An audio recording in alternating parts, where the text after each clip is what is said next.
मैं कहा सर मनोज जी से मेरे बहुत अच्छे अरे बोलो मैंने अपने साथ नंबर भी है मेरे पास. हेलो. Hello, ma'am. हाँ, hello. Who is that? Mallika, ma'am. Yes. Hello. Yeah, Yeah. speaking. You start your video. Yes, sir. Yeah. Please tell me. Shall we start, ma'am? Yes. So, good morning, all the participants for attending the session. Today, we are going to have a session which will be taken by Dr. Mallika Sharma. So, I welcome SciLNCP, Mallika Sharma ma'am, here on this platform. So, it is my great privilege to welcome Dr. Mallika Sharma. She is working as an assistant professor at Amity School of Physical Education and Sports Science. She holds a graduate degree in economics and entrepreneurship from University of Delhi, BPEd, MPEd, University Gold Medalist, and Ph.D. from University of Delhi. She has qualified UGC NET. She has also earned a diploma in journalism from Bharati Vidya Bhavan. She has a diploma holder, A grade in gymnastic, coaching from Netaji Subhas National Institute of Sports, Patiala. She was a state champion and national medalist in gymnastic. She was associated in Commonwealth Game 2010 as a gymnastic. She has 4 years of teaching experience in University of Delhi and 1 year in Federation of India Chambers of Commerce and Industry as Assistant Director, Sports and Youth Affairs, specialized in working in sports psychology research area, also presented various research paper at national and international level, seminar and conferences. So a very wonderful achievement you have, ma'am. So today, ma'am is going to empower us on the topic of balanced nutrition and lifestyle for school. I'm sure ma'am is going to break the lock of your mind, all the participants. So I request all the participants, please listen patiently and clear your doubts, whatever you have related to this topic. So once again, I would like to welcome Mallika Sharma ma'am. So the stage is yours, ma'am. You can proceed. Thank you, ma'am. Thank you so much, Dr. Sanjay, for welcoming me and giving my introduction. And I would like to thank the organizing committee for giving me this opportunity to speak on this value topic. This really fascinates me. This topic really fascinates me because this is talking about the balanced nutrition and lifestyle for school children. And we cannot just avoid this generation. We can just not avoid this population. This is that vulnerable. If we do not work on them now, what will happen? We are going to make the changes for the future, which can be damaging, right? And this is again very, very important aspect because nutrition is talking about what we eat and how we feel and what we become actually. So what we are is what we eat. It is reflected through our mental health and this is reflected through our physical health. So this is going to be very interesting and very important topic to discuss here. Shall I begin with my topic? You can start. Thank you so much, sir. So when I move further with my presentation, you'll see in my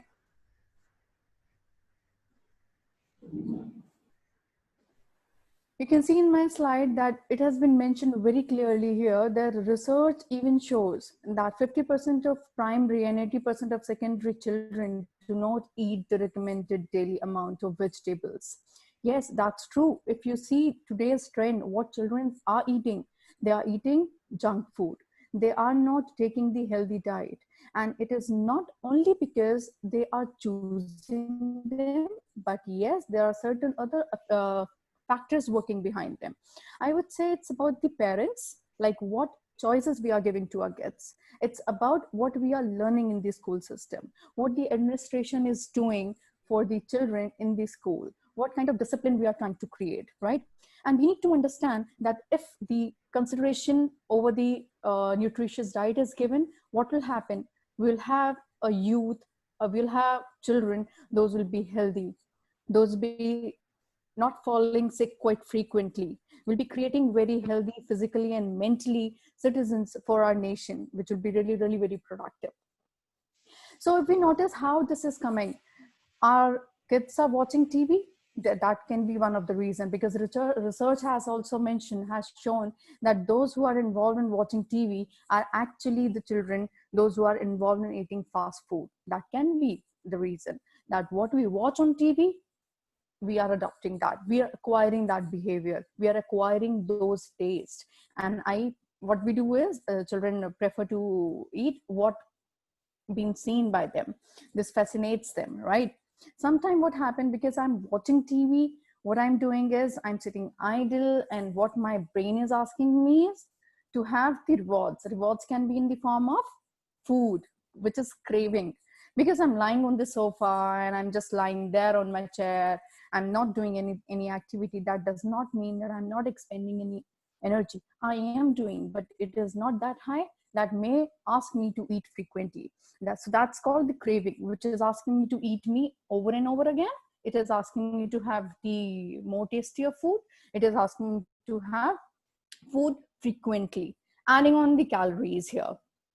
So when we move ahead, here my presentation, my slide is showing that you need to understand what is the healthy diet.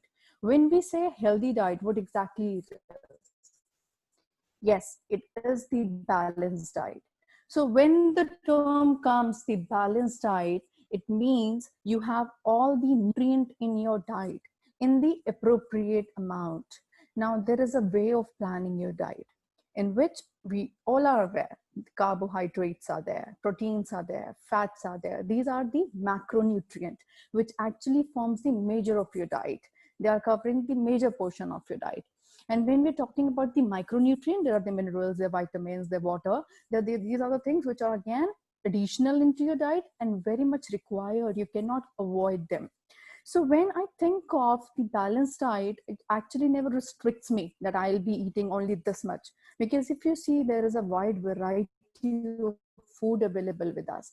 And each food is different. You'll see, they carry different caloric value. They carry different nutrients. We have wide variety of food available with us. So when we need to plan our diet and I want it to be balanced, I have wide variety with me. So very smartly, I can plan my diet.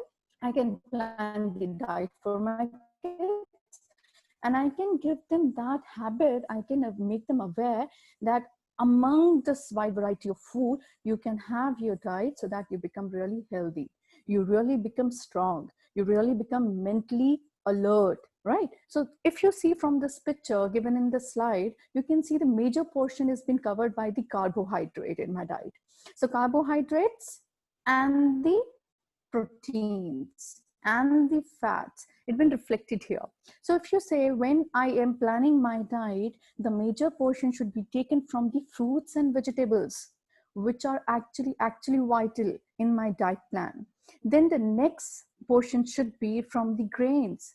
It should be from the grains. It can be pulses, right? The third portion should be from the protein, which can be the dairy product and the meat.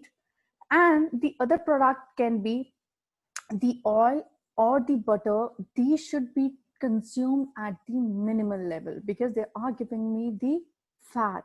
So when I am planning my diet, I consider this, the carbohydrate, protein and fat. I understand that 1 gram of carbohydrate provides me 4 calories, and fat, 1 gram of fat gives me 4 calories, but 1 gram of protein gives me 9 calories. So when I am planning my diet, I'll be considering that how much percentage of what should be in my diet. So when we move ahead, we can see the calorie equation here. We need to understand the calorie equation because what I am eating is being utilized by my body in the form of energy. It converts into that. But if I'm not expending it, what's happening? It is getting stored in my body because the food is working as fuel for me. I am able to work, I'm able to function, I'm able to do my daily routine things because I am eating. And that food is providing me energy. That's the reason I'm able to make the movements, I'm able to do the actions. But if the calorie intake of the person is more than the calorie expenditure, what will happen? It's very much understandable. We will start gaining weight because I'm not spending that much of calories, but I'm consuming them. So what will happen? Where will they go? They will not go anywhere, but they will store beneath my skin in the form of fat. But in the other case, when the calorie intake is less and the calorie expenditure is more, what will happen? I will be start losing my body weight. Why it will happen? Because I am doing more of activities, I'm spending more of energy, and I'm not being provided with that much of fuel. What will happen? The stored energy, the stored fat, that would be depleting, and my body weight will start reducing. But if I do take the calorie in balance to the calorie I spend, what will happen? I'll be able to maintain my body weight. And that is the target actually. You should be in your ideal body weight. And that depends totally upon the gender, male or female. It depends upon the age of the person. It depends upon the climatic situation I'm living in. It depends upon the health status of the person. And it also depends very much on the kind of activities I do. If I'm a sedentary person, if I'm a labor class person, if I'm a person from sports background, means how intensive the daily routine is. That would define that how much calories you require. So if you see the picture here, it is very much mentioned here, the carbs, protein and fats are there which you intake, you eat them, and that they're converted into the energy. So what is happening? How do I spend my energy? Simple three things are here. The very first one is mentioned here is the basal metabolic rate. Basal metabolic rate, this is the rate of energy expenditure which is being done by the body to do the physiological things which are happening without your control. Means when you breathe, energy is being expended. When the body temperature has been regulated, you need energy. So again, in such kind of things, your body is actually utilizing the energy through the food, which has been provided through the food. So that is a 60%. Next one is our physical activity. That is a 30% of that. Means the kind of physical activity I am doing, daily routine habits. It can be just daily preparations, cooking, taking bath, going to the workplace or institutes or some other things, any sports activity, or I'm studying, I'm doing such kind of things. It can be included in that. The third one is the dietary thermogenesis. Dietary thermogenesis, it is good to know that even when your digestion is taking place, the process of digestion of the food is also utilizing the energy. So again, that is another thing which is actually utilizing the energy which you are generating through consuming the food. So I need to totally understand that what kind of activity I'm involved in, what kind of daily routine I do have, and what kind of dietary plan I should plan for myself. So I'm moving to the next slide. This is very much interesting to understand that how many calories should one take. Everyone is different, right? How we are different? We have different metabolic rate. Yes, we do have, because we have different gender, we have different health status, we are from the different age groups.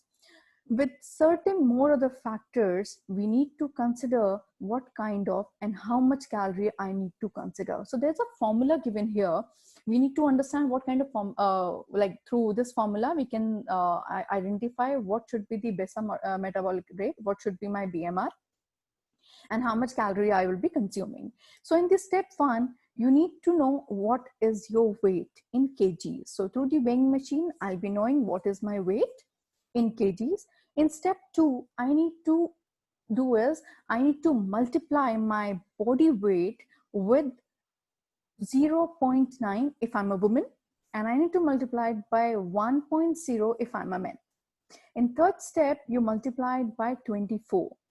And in fourth step, you multiply by your lean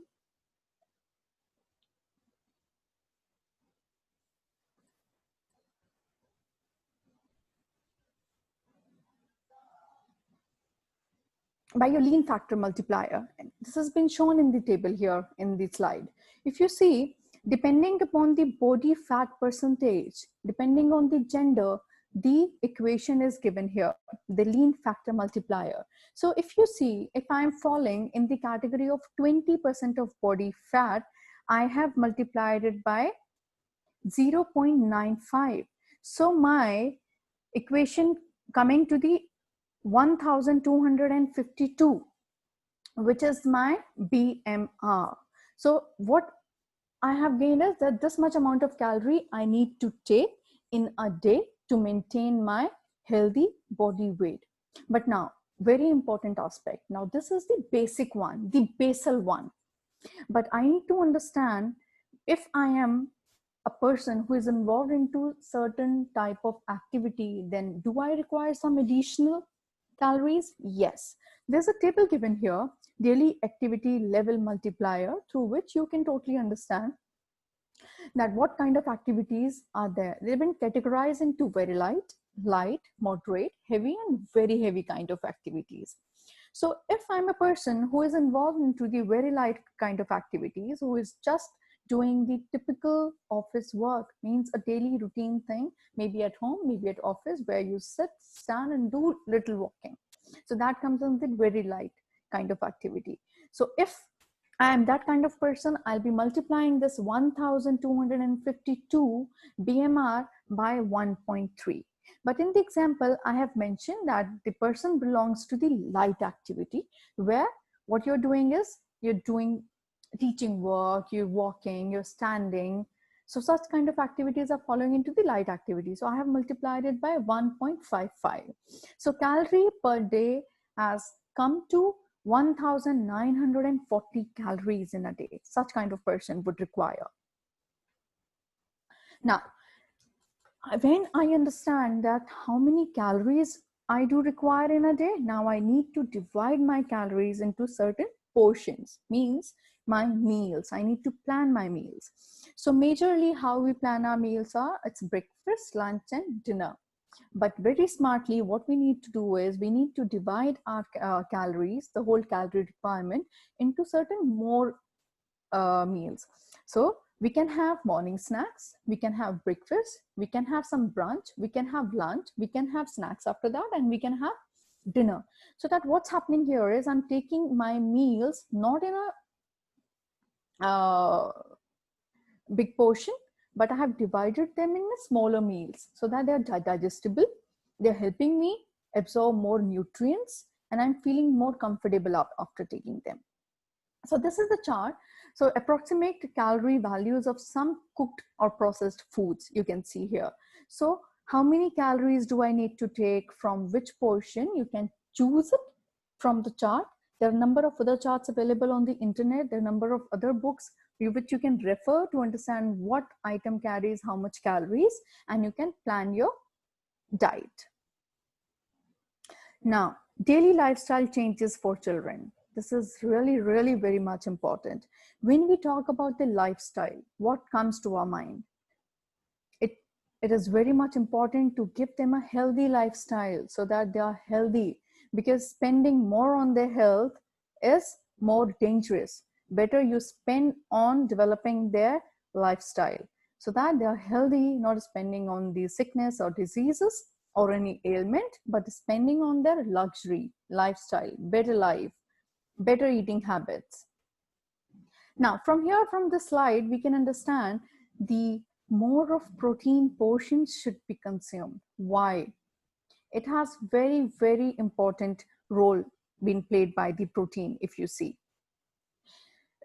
What's the reason I'm saying you should consume more of protein? The very first thing, what we know about protein is, yes, that protein are the building blocks of our body. These are the blocks which actually provides us the growth, which provides us the development. And if there is any wear tear, if there is any injury, these are the ones those are actually feeding us, those are actually helping us to come back to the normalcy. So when you eat more of protein, what's happening is it helps you build your muscles. Yes, if you have muscles, what will happen? You'll be able to store more of energy. So this is another way of having more energy in your body. And it helps when you're aging, what's happening? Muscle loss is taking place. And if you are consuming more of protein, it will help you not to deteriorate at that speed. The third very much important aspect is it keeps you feeling full. Does it? It does. When you consume more of protein, what's happening is it is actually giving you the feeling of fullness. There is a hormone which is called ghrelin that is being produced, which makes you feel more fuller, which is not actually allowing you to have the cravings for the food. So what's happening when you consume more of protein? You are feeling full and you're not feeling more frequently hungry. The very important aspect is that it actually boosts the level of appetite hormone that makes you feel fuller. So again, another hormone has been affected through that. Now, if you see, it actually affects your appetite and the peptide hormones. Increase your metabolic rate. Why it is increasing your metabolic rate? Because when you digest your food, the energy is being utilized. And when you consume more of protein, what's happening is the metabolic rate rises because the energy required is higher to digest the food. Speeds and injury recovery, I have mentioned in the starting only. When you get any injury, any physical or physiological, internal or external injury, so what happened, it's protein only, it actually builds the muscle, the cells, the tissues. It helps us to recover faster. Now, there are certain important things we need to understand. How much protein do you need? How much protein do you need to consume?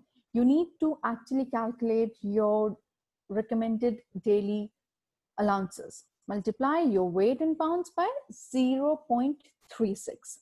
Keep in mind that the minimum you need, and some experts claim it's better to eat up to twice the amount. Means the amount of protein has been required in your body. If you consume it in the twice quantity, it is actually good. It is not harmful for you. It can help you maintain your body weight also. It also best to space up your protein intake. Evidence supports the benefit of eating 20 to 30 grams with each meal. Now, you should not plan your meal in such a way that you consume all the proteins of your diet in the morning only, or in the lunch only, or in the dinner only. What you can do is you can divide your protein requirement into your different meals so that you're consuming them some in little amount in all your diets throughout the day. Eating protein throughout the day deliver a steady supply of essential amino acids. Again, it will be keeping you more energetic, more alert, and more healthy. Now, from here, this slide, you can understand that how many serves do kids and teens need, and from where you should choose them.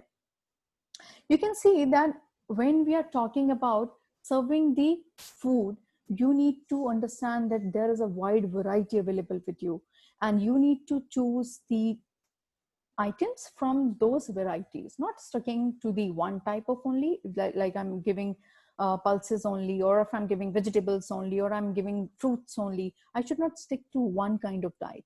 The number of things available with me, the portion of each can be given into the diet so that every nutrient is being consumed by the child and being utilized in such a way that they are improving their health and they're growing well, they're developing inside well.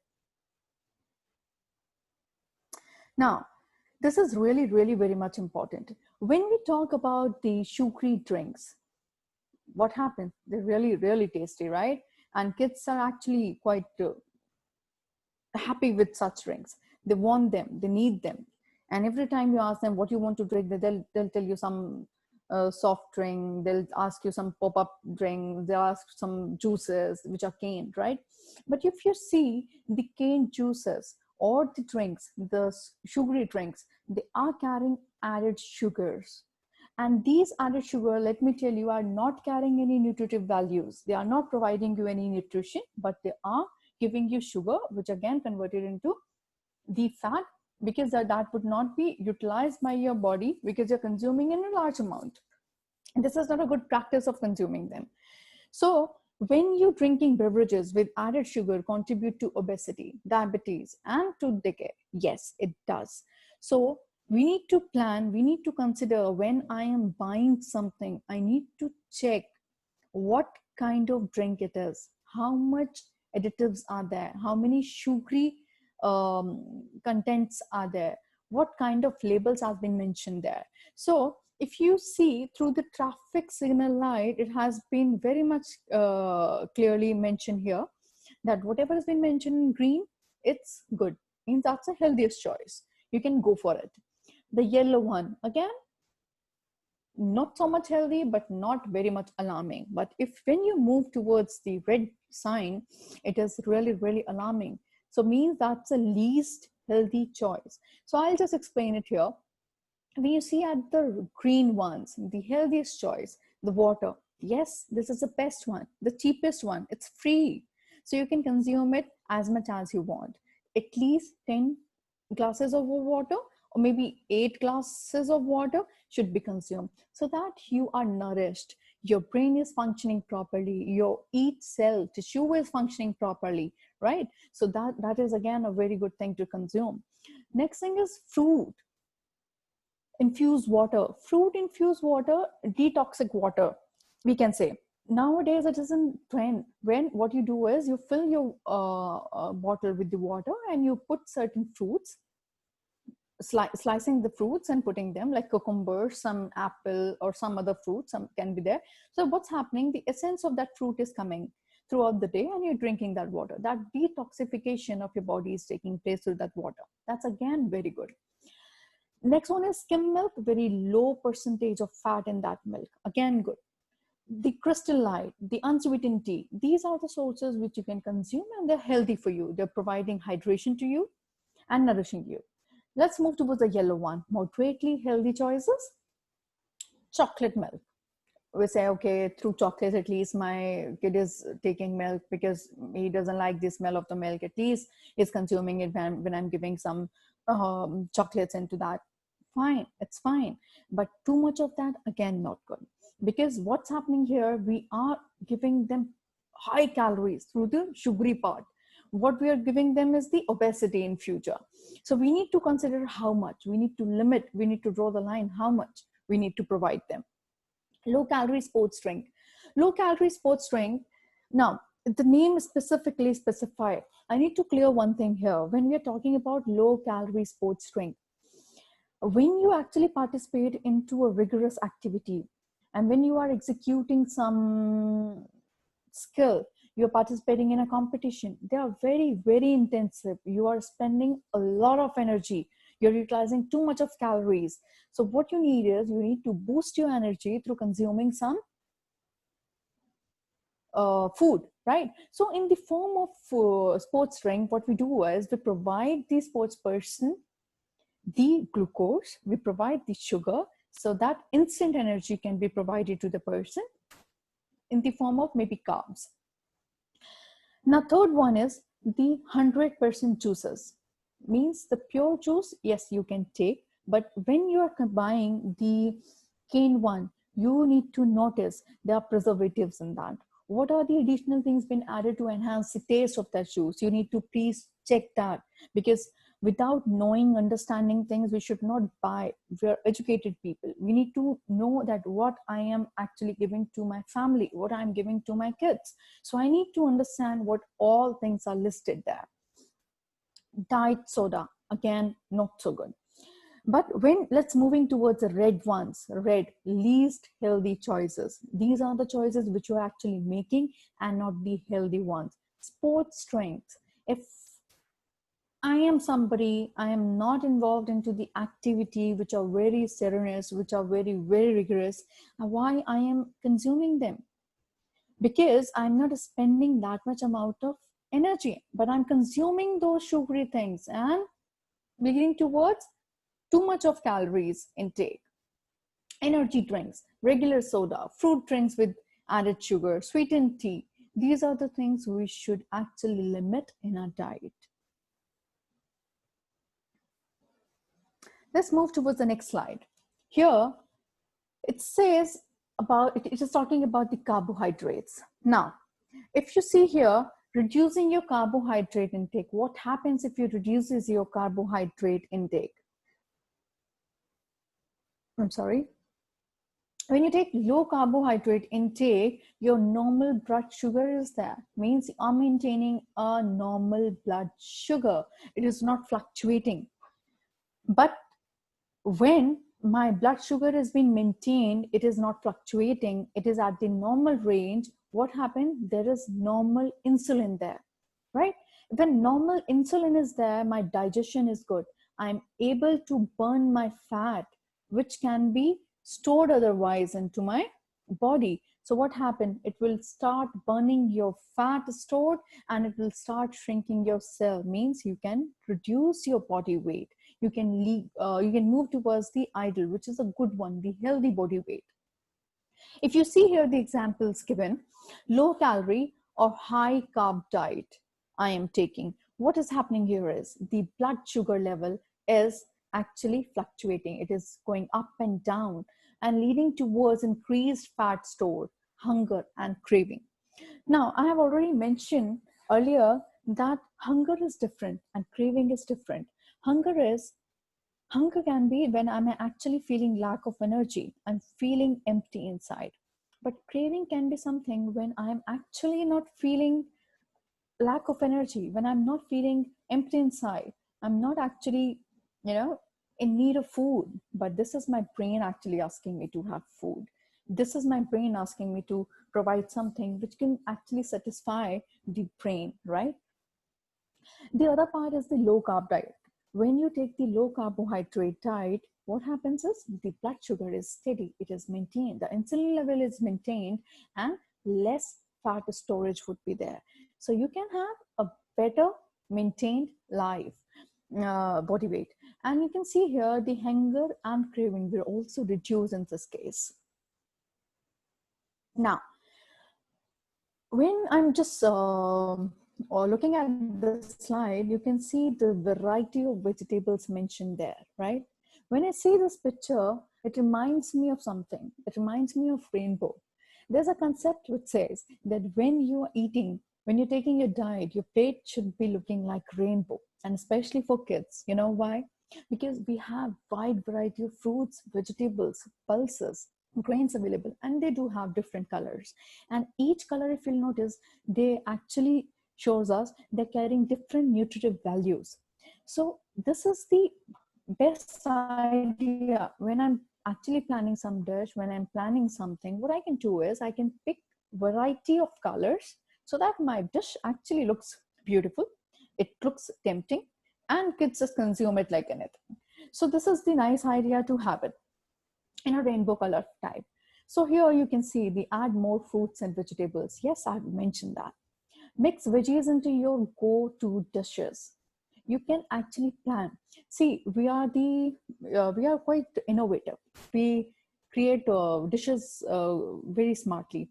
So you can think of preparing new dishes which can actually make my child to eat them with the happiness without making an excuse, because it will be looking good and it will be more nutritive. So as a mother, you need to think very smartly.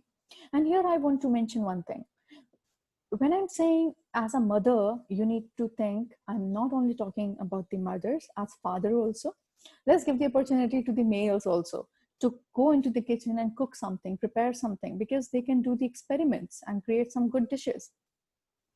And when we're talking, because here we're talking with the school faculty, school teachers. So believe me, you are the best people, those who can actually guide the kids, because these kids are the one who actually listens you, who actually understands you, and they go back their home and tell their parents that what they have learned in the school. They're very much impressed by the teachers. Even this is the best way of guiding and teaching parents. So the parents are all getting information about this thing, and they're providing the best food to the kids. So that what's happening, their health status rises. Now, swap meat for pepper and mushrooms, you can replace the things. What is more healthier, you need to understand. What should be given in place of something if you find something is not healthier, from which I should replace so that it becomes more healthier. Try veggie pasta instead of grain pasta, like one made out of black beans for more plant-based proteins. Use fresh fruits and veggies whenever possible. We should go for them. We should buy the fresh vegetables and fruits. That is the best source. Believe me, whatever is coming with the least manhandling into your plate is actually good. Whatever has been processed a lot, which has been actually manhandled a lot, is has been exploited, it's been manipulated. So those things are not that healthier. So if you are considering to buy the fresh fruits, fresh vegetables, and not processing them a lot, but giving them in a very natural, shape, so that would be more healthier. Watch for sodium in canned veggies. You need to understand what, as I mentioned, please check out what kind of things are there to prepare it, what kind of things has been given to process them, to pack them. Okay, so when you're packing the lunch of your kids, what you do is, are you doing it in a hurry? Are we doing so? No. Mothers are never doing that. What we do is we think over what should be given. So why don't you give it a thought? Why don't you plan it very smartly? And you need to think that what should be packed so that they consume it in the school and they are getting the best benefits out of that. Ensure that you're giving them fruits, ensure you're giving them vegetables. I have seen in certain schools, they have asked that the kid would not be carrying the lunch. We will be providing them in the school premises. And they have planned their meals in such a way that one time would be for the fruit time, then the other break would be for the lunch time, the other break would be for some other thing. So in such a way, they have planned the meals of the kids that in the school premises itself, they're consuming the healthy one. This is the good idea. Now, what I was discussing, when you are preparing food for your kids, please think smartly. What should be given? Because our kids are actually very much naughty. They are involved into a number of activities. They're playing, they're jumping, they're pushing, they're throwing, they're doing a lot of things. They're studying also. So they're involved into academics, they're involved into sports, they're involved into some other activities which are actually demanding the energy. So meet that demand. What is happening is the lunch, breakfast, and dinner is not enough. I need to provide them certain snacks. And these snacks should be the healthy one. I should not pacify my kid, or I should not pacify my child by giving them the pack of chips, a pack of biscuits. Is that good? No, that is not the one. It may save you time, but actually it is affecting the health of the child. How it is happening? Your child is actually working. He is doing certain activities. He has spent the energy, but you're not providing them the nutritive things. So what you need to do is you need to plan, like in what form I can provide the protein, which can be tasty, which can look like a snack, and my child can enjoy. So you can plan the things in a variety of things so that your child consumes it and takes the benefit out of that. Teach child the difference between everyday snacks such as fruits, vegetables, occasional snacks such as cookies and sweets. Yes, we need to guide them. So these are the things we are actually avoiding. We are never telling our kids that this is not to consume every day, right? We can give them, certain principles, certain values should be set in the family. Okay, on this day we'll be eating. This would be the day for the junk food. This day would be the day for that kind of food. But the everyday meal would be the everyday snack would be, we'll be having fruit chaat, we'll be having fruit pie or something else.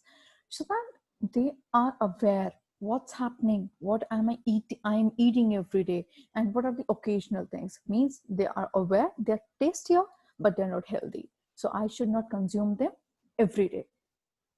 Keep cut of fruits. You can slice fruits and give to your kids. You can keep in the refrigerator so that it can be working as ice cream for them. It can be tutti frutti for them, so that they are eating, consuming them indirectly, but helping them.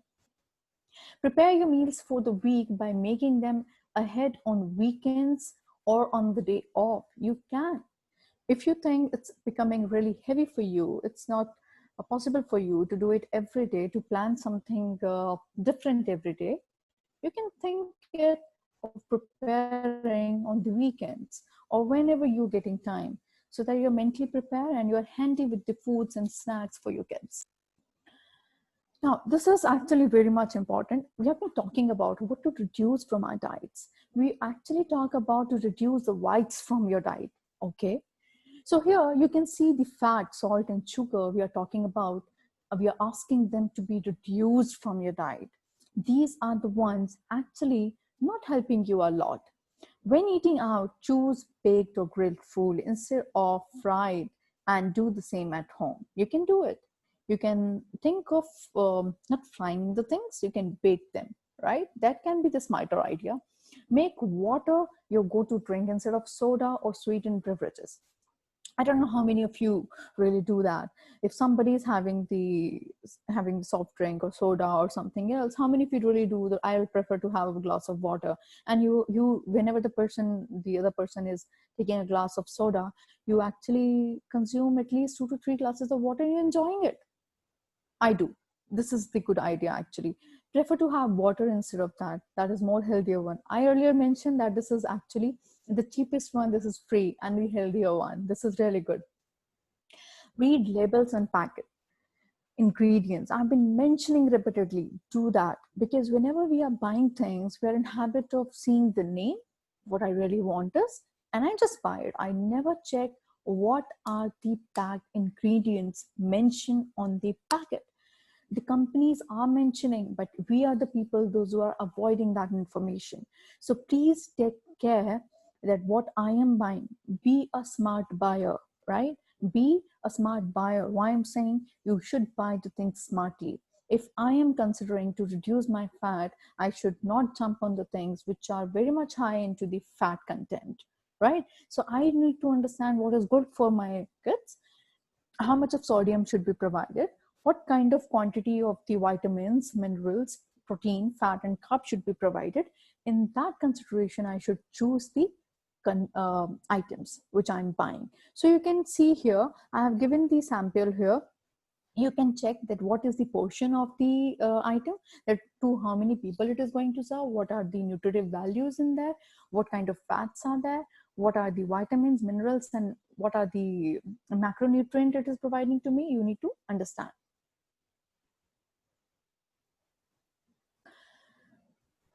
Now, if you see, this actually reminds me to the trend that's been followed in the Indian system.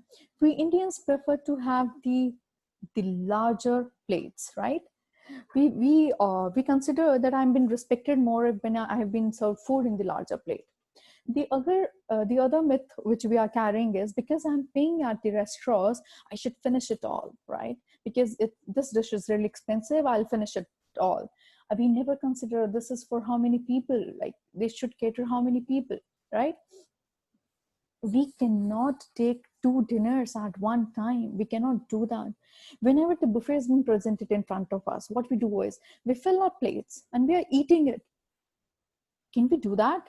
We cannot do that. We should not do that actually. But we ideally in the Indian system, this is what's happening. We cannot consume 2 meals or 3 meals at one time. We cannot do that. So the system which we have set in our brains, that because I'm paying at the restaurant, because I have paid, I'll be consuming it all. I should be served more. And even the restaurants have started this. Because they want to earn, they have increased the portion. And they're serving you more and they're charging you more. It's a business. But we are not understanding it's a business, but this is my tummy. I need to understand how much I can consume, how much I can eat. Okay. So the smarter way of reducing the portion is to reduce the size of the plate. How? Can it work? It really works. How it works is because it's a brain which is actually getting happy when I see the full plate of food. All right. So if I reduce the size of my plate and again it's been filled by my foods, what's happening? What I'm seeing is I'm seeing a plate filled with the food, right? Again, it is giving me a signal that I'm happy. Oh, I'm getting the full plate, right?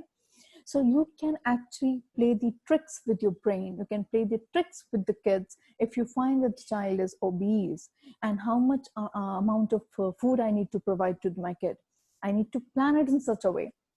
So if you see the picture above mentioned, it tells about handful of vegetables. Yes, more vegetables should be taken because they really carries the vitamins, minerals, and the essential things which my body requires to function properly, to make me stay from the diseases. Then handful of grains you should take, right? Then protein should be in the appropriate amount. Then the fruits you cannot avoid. Again, handful of fruits should be taken, you cannot avoid them. And the very little amount of the fats, means the ghee, butter, oils, these should be consumed in the minimum quantity. Here we have mentioned here king size lunch. Why king size lunch and why the beggar size dinner? Because my metabolic rate I need to consider, because in the lunchtime, if I'm consuming during the daytime, I'm quite active. I'm active and my digestion would take place. My food would be digested properly. If I consume too much amount of food in my dinner time, what will happen? I have to sleep, right? The next thing would be sleeping. And if my food is not digested, it is again going to disturb my mental, my physiological, and again my physical, because I may fall sick, right? So here you can see the recommended dietary allowances. How much should be taken depending upon the gender, boys and girls, at what age, and if you're following into what kind of weight category you're falling in. So what should be the calorie intake, and that what portion should be taken from where. So for your protein, your carbs, your fat, calcium, iron, how much should be consumed? It has been mentioned here in this table. Now, daily lifestyle. To what we call lifestyle. What kind of lifestyle I am following throughout my day? If we talk about the kids, what kind of lifestyle do they follow? They have certain kind of things to be done. They sleep. Yes, that is the major amount of time they're spending on sleeping, resting. They study. Yes, they go to schools and they study. They have the self-study time. They have to do certain assignments given by the school or some other organizations they are working with. They play because they're kids. They'll be playing, right? They'll watch TV because in today's system, you can't just avoid it. I am mentioning here TV, it can be something else. It can be mobile phones, it can be net surfing, because today's kids are very, very smart and they're demanding. They're demanding to have mobile phones, to have laptops, to have other systems where they can search things. They review the things. So let's give the time TV. They'll have the eating time, right? Throughout the day, some time would be invested for eating the food. The other major time which is provide after sleeping is the school time, which is 7 to 8 hours in a day, right? So their whole day is packed, back to back. They have certain activities to execute. They're doing it. When they're doing the activity, what will happen? They will be requiring some energy, and that energy will come from the kind of food we are taking. Other than that, the kind of activities I'm involved in, that would determine. So playing game can improve vision, promote social skill, increase attention span, and reduce stress. We cannot take this time off. We need to provide them this important time. This is really, really important. So they'll be learning the social skills, how to be active in the social, how they'll become the part of the society, how they'll be having the peer group, right? So this is something we need to provide them so that they understand themselves, they understand their society, they understand how to adjust and fix in the society. Sleep is again very much vital. You cannot disturb this time. You cannot disturb the cycle which they have set for themselves. They need to sleep very quietly, very peacefully for at least 9 to 8 hours in this age. When we're talking about when they are in class 1 to 3, 9 hours is required. When they are in 4 to 5 class, 8 hours. But when you be moving towards the 11th to 12th class, 7 The 7.5 hours time off is actually required. You can't reduce that because they need to study, they need to execute certain other kind of activities. Now, you'll notice that when you do not get enough sleep, what happens? You are actually disturbed mentally and physically. Yes, it affects, right? So you need to have proper amount of sleep so that you rest properly, you're again re-energized, you're again content with the energy and refreshed, and you're ready for the next day. Okay, here I need to mention that this is something very important, that what kind of activities and hobbies you are actually choosing. You need to guide the kids that you need to have certain things which you really like to do, and they are called as hobbies. You have interest in, and you feel happy when you're executing them. It depends upon the interest, it depends upon the aptitude of the kid, that what kind of activities that person will choose to execute, and allow them to execute those things. Please give a time slot for them for that activity so that they do it freely with free mind, and they really get rejuvenate, they really get happy out of it. Okay, when because we are talking about the school system. In the school system, what's happening? Students are sitting for at least 6 to 7 hours, and this is a really long time. And if the sitting posture is not correct, what will happen? Deformities in the posture may take place. So we need to consider that what is the right posture of sitting, how the student should sit. So through the picture, we have reflected here that what is the correct sitting posture here. So if you see the picture above, here, you can see the person should sit in such a way that the hip bends at 90 degrees and your knee bends at 90 degrees. Your feet are flat, placed on the floor. So what's happening? Your feet are at the rest, giving support to your knee. Your hip and knee are at the right angle, 90 degrees. They are resting properly, and your back is straight, erect. Your spine is erect. You should place the object which you are reading or where you're working, the eye level, so that what's happening, you are not hunching down, you're not slouching, you're not bending down, which may cause pain, or sometime the chronic problem may take place because of that. So the picture mentioned below, you can see these are the wrong postures mentioned here. This is not the way to sit and walk. Again, very important picture shown here. So if you see that if kids are going to school, what's happening? They'll be carrying their school bags. Yes, they will be carrying. And in the Indian system, you notice that we do not provide the lockers in the school. We are actually carrying our books, notebooks, and the other material being utilized in the school in our school bags. And they're really, really heavy ones. If you'll see the kids in the morning or in the afternoon coming from the school or going to the school, you look at the size of the bags. This is really, really surprising. Even the kid is not having that much of weight, that much they're carrying on their shoulders. So again, this is not healthy. This may affect their growth. This may affect their body posture. So if you see, when you are carrying school bag, the proper way of carrying school bag is the strap should be on both the shoulders. It should not be on the one side, because we are doing it to make it a fashion. I'm carrying it on one shoulder, but what's happening? I'm leaning other side to carry it. And ultimately what's happening? I'm giving the wrong posture. I'm adopting a wrong habit, which is not good.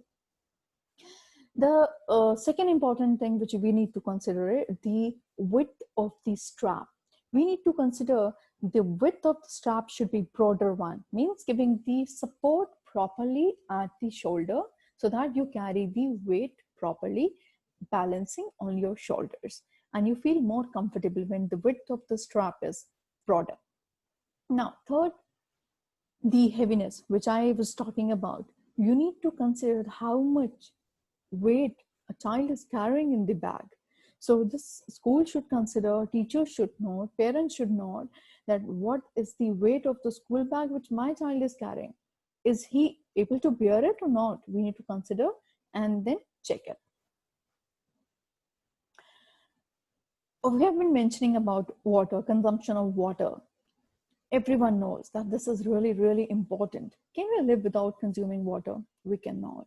What will happen? I'll feel thirsty. One, I'm feeling thirsty because this is the alarming time.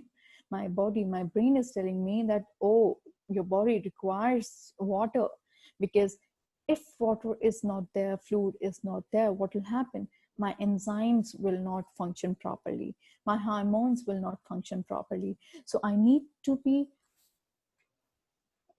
properly hydrated so that my body function properly and I am not allowing my body to fall sick. So if you see here, we have mentioned 10 important points why we should consume more water. The very one is natural headache remedy. Oh, this actually works. If you feel that you have headache and have a glass of water, you'll feel much better. You'll feel relaxed. Prevent cramps and sprains. Yes, we're fully aware, and especially in sports condition, you'll say when I'm dehydrated, the chances of sprains and cramps are higher. So what we tell sports person is to be hydrated, and even to the other kids because they're playing in the ground, sun is there. So if you're dehydrated, refill yourself, drink water, puts you in a good mood because I am hydrated, my brain is being hydrated, it is nourished, I'm feeling good inside. It saves money. I've been mentioning that this is really, really free. And if you're buying it, again, it is free, better than, it is actually cheaper than the soda bottle which you buy. Increase energy and relieve fatigue because replenish I'm filling myself with the water. It is providing me energy because it is allowing my enzymes to work now. Promote weight loss because I'm consuming water. What's happening? It is actually making me energized, one thing.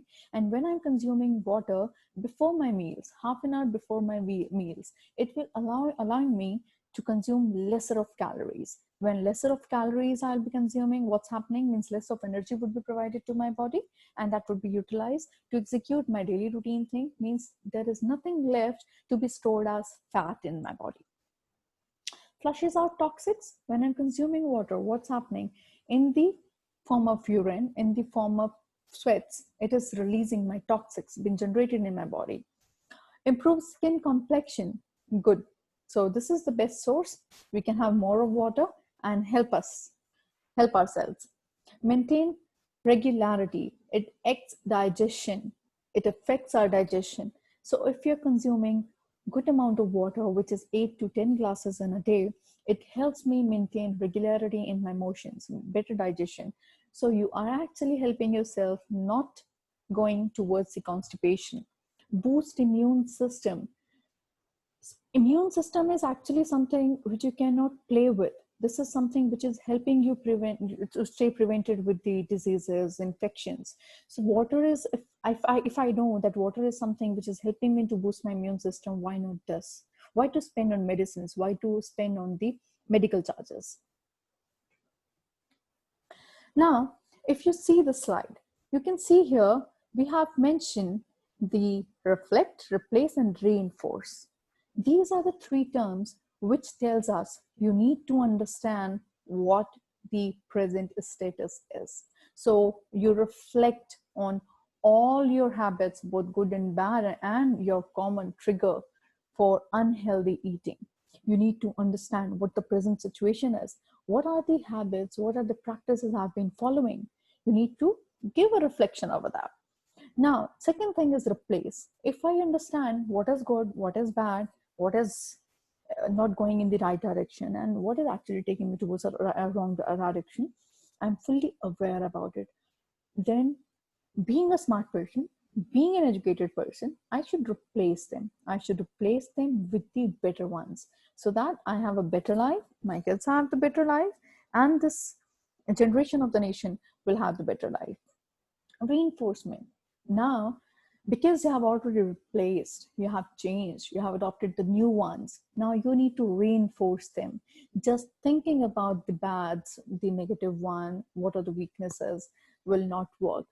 And just replacing them will not work. But now you need to put them into the action. You need to bring them into the practice so that your habits become more healthier and you become a healthy person, you become an active person, a better productive person of the nation.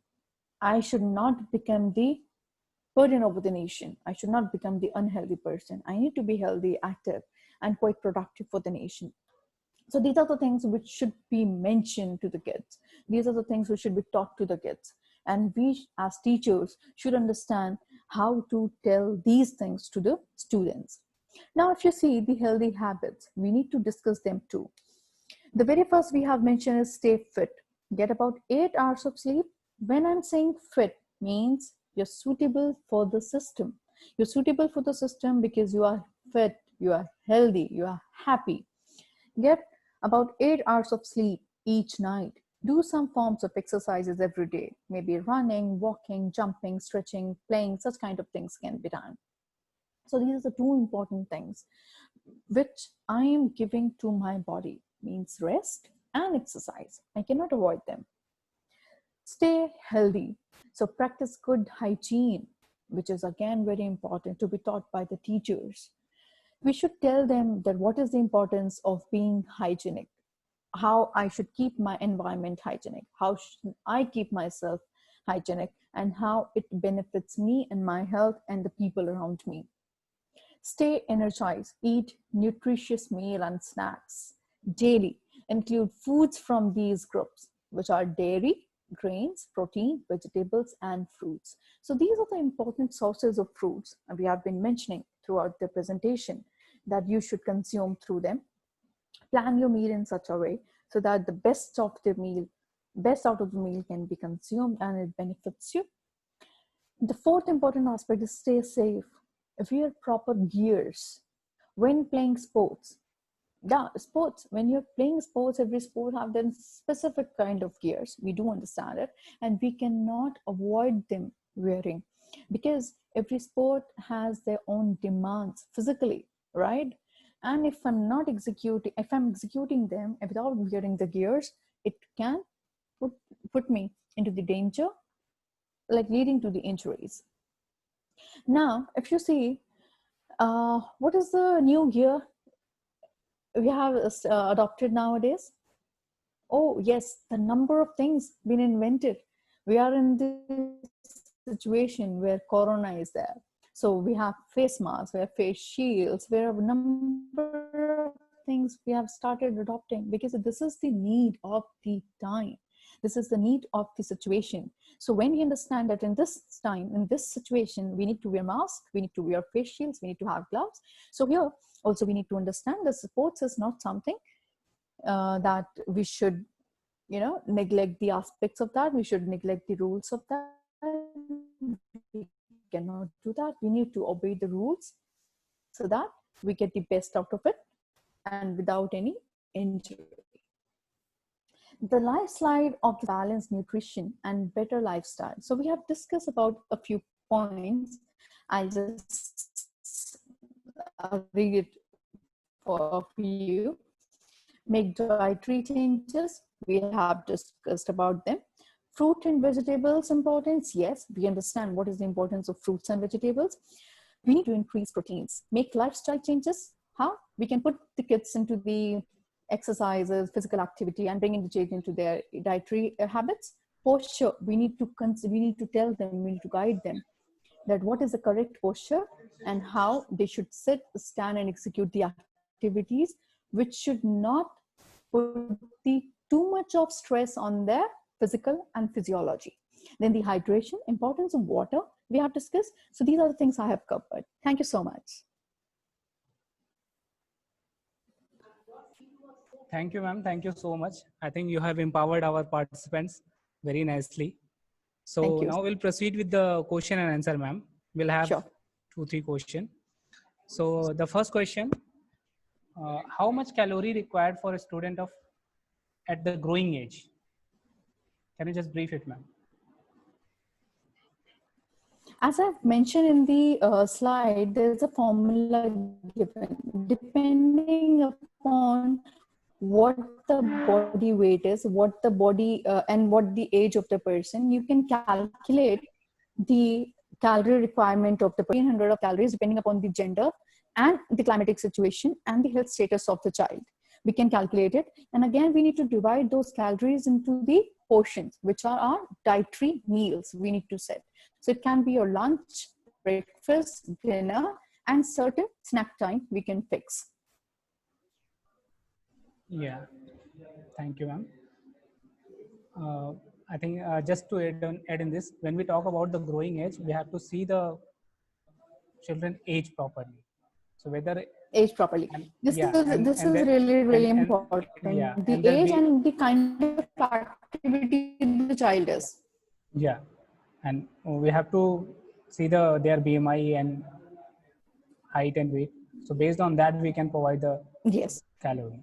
So the next question is, what is the importance of nutrients in energy system? When we talk about the like anaerobic, aerobic, so what is the importance of nutrients in that system? So you're asking me what is the importance of the nutrients in the energy system, Energy system, yeah, aerobic and aerobic. yeah, Okay. So when we're talking about aerobic and aerobic system, we are talking about the kind of activity we are involved in. So we understand what is aerobic, what is anaerobic, right? Depending upon the time duration of the activity we are executing, my portion of the changes. So if you see somebody involved into the aerobic activity can be when I'm doing the activity for the longer duration of time. The kind of diet I need to change so that I can enhance my internal system along, which is going to support my aerobic activity system. It can be more of carbohydrates and protein I can consume so that it will allow me to last executing the activities for the longer duration of time. yeah. Thank you, ma'am. The next question, like we have most of the children, they are facing a problem related to malnutrition, related to obesity in school. So how to manage this problem in school? How to reduce the level of obesity through the diet? Yeah. See, the two aspects I would like to mention here. You're talking about obesity, one. You're talking about malnutrition. So malnutrition is amount of nutrient. It can be sometimes getting too much of nutrient, one type of nutrient in. We need to understand where the problem is. Is it too much of one kind of nutrient in your diet is causing the problem, or is lack of nutrient? So let me discuss about the malnutrition first. When we're talking about the malnutrition, we need to understand what is the problem. Is it the higher side of one nutrient, or is it the deficiency of some nutrient? So after understanding the problem, we need to work on the supplements. The very first thing is to bring the person to the normalcy. You cannot ask a person to execute the activity until and unless the person is having that much amount of energy at least. So you need to work on the supplements. Whatever is deficient should be provided to the child so that normalcy is been there, and then put the child on the regular normal diet according to the age and the weight and the height of the child, ensuring that all the macro micro nutrient has been provided to the child. Means a balanced diet should be given so that he or she is coming back to the normal lives at least. Now, second important aspect is the obesity. This is something which was actually prevailing in the foreign countries, but now if you'll see, the trend is actually capturing our country also. It is dominating here in India because I don't know, this is from the parents' side or what is happening, because we're providing money to our kids. Our kids are fascinated by the sodas, by the fast foods, and we are actually consuming them. We are consuming too much of fats, we are consuming too much of butter, we are consuming too much of cheese, we are consuming too much of brownies or such kind of things. Now we need to work on obesity. There are two important aspects. You cannot avoid the physical aspect also, which is the physical activity. Along with controlling the dietary, you need to work on providing some patterns of exercises to the child so that he or she involves into that. He burns the calories and consume the calories intake should be according to the daily requirement, not more than that, so that they range of the body weight. Yeah, you have explained very nicely, ma'am. Since when we talk about the malnutrition, it can be excess or lack. Yes. So now the question is, next question is that what kind of nutrition we can provide to the athlete those who are in like teenage. It is very similar to the, I think, second question. Yeah, so we'll take another question. What food or supplement help to improve ligament injury? When the person have ligament injury, what type of supplement or food we can provide to treat it? See, ligament, because your ligaments are tissues, and when we talk about tissues and cells, there is very simple answer to that is protein. Protein is something when you're injured, internal injury is there or external injury, which you can see in the form of wounds, right? If you are injured, we ask the patient, we ask the sports person to consume more of protein so that healings take place at the faster pace and at the good pace. So protein is the best source to be provided to the sports person so that they recover. Even if, I would like to mention here, even if I'm not injured, I have not got the major injury, but because I'm participating into the physical activity on the daily basis, I'm training hard. So that is actually giving me wear and tear inside. It is actually giving me some wear and tear in my cells and tissues. So again, here protein actually works as a source which actually helps me recover through that. So this is the source.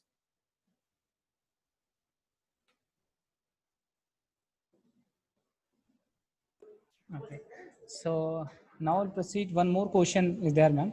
That is, I think, so role of genetic family background in obesity of children. Yeah. This is a very nice question, actually. Yeah. Even in psychology, we says that genetics works, and that is the reason child behaves like his father or mother. But I would say here there are certain things which are not actually working through the genetics. It has not been proven yet. There are studies done. Is it genetic which is working on the physiology, physical, or the mental aspect of the child? But it's not proven yet. We are still working on that, whether DNA is carrying that memory or not. So I would say there are certain things which we acquire from our parents. So how it is working? If my parents, means my family is in habit of eating too much of fats, too much of proteins, and that is the reason I am gaining weight. My family is with the people, those who are obese, those who are overweight.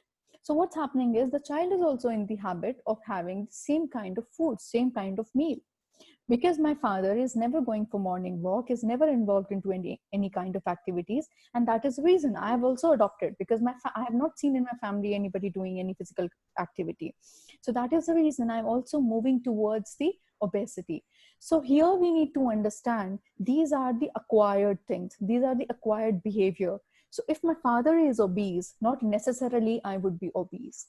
Chances are there that I've and I started my life being obese. When I was young, I was obese. But when I understood the concept that this is something which I have acquired, and if I work on my physical activity and I take care of my dietary thing, I can reduce my body fat.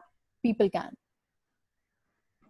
Yeah, thank you, ma'am. Thank you so much. I think you have enlightened our participants with your lecture. Thank you so much. Yeah. So I would like to call Dr. Usa Nair. She's working as an associate professor here in Sai LNCP. I would like to call her to put her view. Please, ma'am.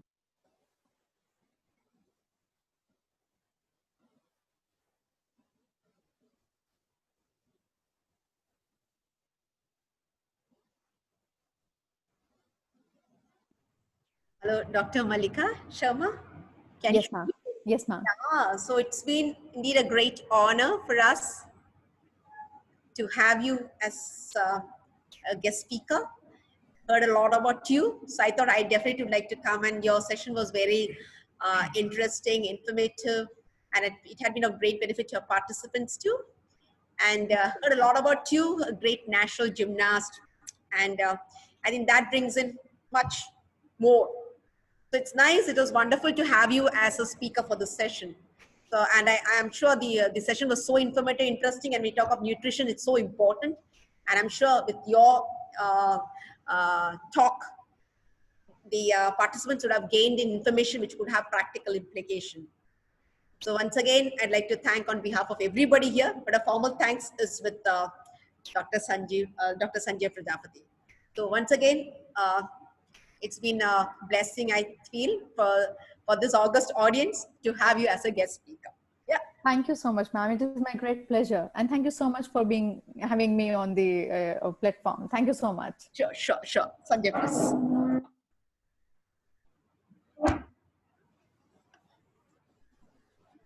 Thank you so much, ma'am. Thank you, sir.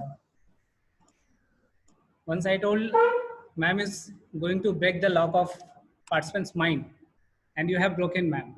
Thank you so much. Thank you. So your session was very wonderful, informative, and valuable, ma'am. I think participants have cleared their doubts. That is the most thing. So I would like to extend my sincere thanks to you, ma'am, from Ministry of Youth Affairs and Sports, Khelo India, and Sports Authority of India, Lakshmi College of National College of Physical Education. I would like to extend my sincere thanks to you, ma'am, because you have taken a wonderful session. So thank you so much, ma'am. And I would like to extend my sincere thanks to our principal, Dr. G. Kishore sir, because he has listened patiently. In between, there is another program that sir is attending, so he could not able to join here. So I would like to extend my thanks to Ministry of Youth Affairs and Sports also, because they have given us this opportunity to conduct this program. So thank you all, ma'am. Thank you so much, ma'am. Thank you so much, sir.